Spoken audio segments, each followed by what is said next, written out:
In this lesson, we're going to talk about how to set your spouse apart. Now, if you haven't already taken our Marriage Basics series, I strongly encourage you to go do that first. This lesson is building off of our first principle that we talk about love. So it'll make more sense to you. It has more of a framing element if you do Marriage Basics first. But the whole idea is it's important to set your spouse apart. Now, just to review, our first marriage principle said this: love is a choice, not just a feeling. Here's what we learned. Feelings are fickle. They're constantly changing. So if you base your marriage only on feelings, you're going to be up and down and all over the place. What we learned is that love is more about the choices that we make, the promises, the commitments. When you took your vows on your wedding day, you weren't just saying, well, I'll commit to you so long as I feel like it. You were saying, I promise to do these things. That's what a vow was all about. So it was really about, love is about making choices. It's not just about feelings. And what we really tied together here is that Christ is the ultimate example of this kind of choosing love. And we saw that in the book of Ephesians. Ephesians 5 said, "For husbands, this means love your wives just as Christ loved the church. He gave up his life for her to make her holy and clean, washed by the cleansing of God's word." See, the writer was comparing Christ. Christ was the ultimate example of this first principle of choosing love. Jesus chose to love the church, his bride, just like husbands should choose to love their wife. Wives should choose to love husbands. It's a covenantal thing, even if they don't always earn it. I mean, husbands and wives, you're imperfect, right? Just like the church is imperfect. Everyone's imperfect, and Christ loved the church anyway. But here's the point, and it's the next talking point for us. Christ's love was selfless and sacrificial. Jesus chose to give of himself, and he sacrificed his own life. This was the sort of the ultimate expression of his love for the church, as he died for the church.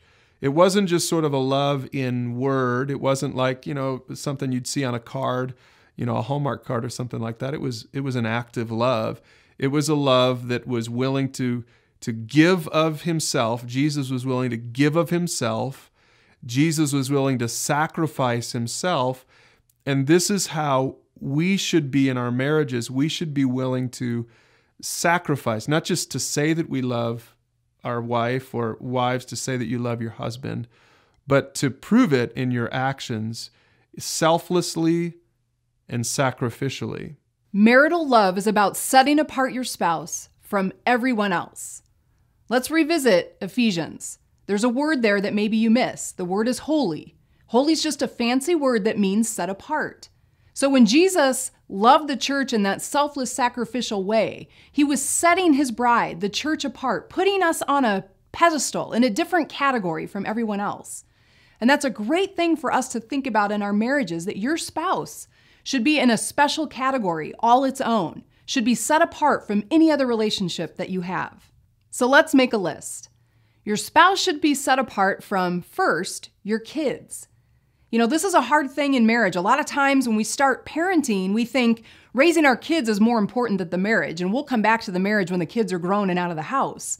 But that's not a healthy way of looking at things. Your marriage should always be in its own separate category. Your spouse should never be overtaken by your kids. Your kids have, of course, a very important role and a place in your life, but your marriage and your spouse should still be in its own category. You should still be dating one another and spending time together separate from the kids. Okay, so back to the list. The second one is from your parents. Now, this is one that maybe when you first get married, this is a little bit harder, but this is an important boundary to have all the way through your marriage, and that is your families that you came from, your families of origin, should be separate from your spouse in your marriage. We shouldn't let our parents, their expectations, their rules, the way they do things, infiltrate the marriage and cause conflict between you and your spouse. So you need to make sure that your spouse is in a separate category, more important than even your parents. Okay, back to the list. Set your spouse apart from even other men and women. Now here's what that means. If you're in a work environment or you have good friends, you should not have a relationship with someone of the opposite sex that's similar to how you relate to your spouse. There should be appropriate boundaries, that you don't cross over, that your spouse should always feel like they are in a special category, that you don't treat your spouse the same way you treat your friends or your coworkers. Okay, one last thing on the list. You should set your spouse apart from even yourself. You know, we talked about this already, that Christ's love was selfless and sacrificial. So when you're thinking about setting apart your spouse, making your spouse holy like Christ did for the church, his bride, you set your spouse even above yourself. You say, even more than my needs, my desires, my wants, I'm going to love you first. I'm going to put you first. Now, for some people, this is a little more natural than for others, but it's really important to be selfless and to set your spouse apart from even yourself, your kids, your parents, other men and women, and even from yourself. And if you can do that, then you're making your spouse holy. You're setting your spouse apart, and it will revolutionize your marriage. It'll make your marriage so great because you will know then how to choose love. And it's a choosing thing. You're probably not going to naturally want to do any of those things. But if you can choose to set your spouse apart, you'll be choosing love. And that's what this lesson is all about. Now go ahead and use that workbook and talk about this with your spouse, your marriage mentor, or your small group.